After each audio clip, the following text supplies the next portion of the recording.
In the US during the late 1920s, the Industrial Revolution had come to and passed its peak. At the same time, America's economy was heading down. It was about to hit the worst economic slump ever, known as the Great Depression. At this time, they elected a new president to help them out of this Great Depression. That president was Franklin Delano Roosevelt. FDR was born at Hyde Park in New York in 1882.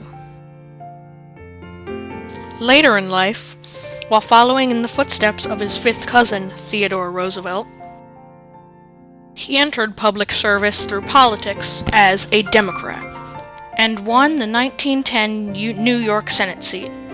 He was also the nominee for the vice presidency in 1920. At age 39, disaster struck. He was diagnosed with polio, making his legs completely useless, though he still kept himself in politics.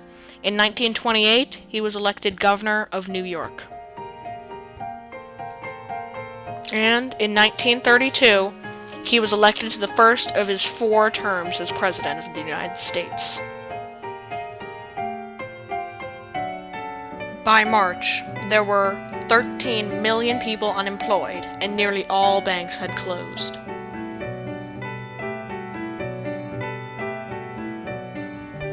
He decided he would enact the New Deal. It would use massive government spending to help struggling companies and workers for those companies. Many banks and workers did not like this New Deal.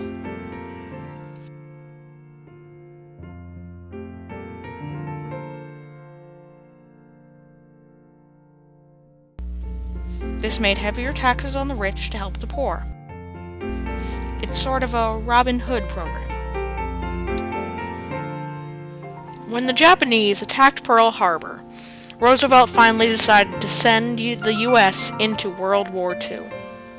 He tried to make a sort of UN where international problems could be easily solved without violence. As World War II ended, his health deteriorated.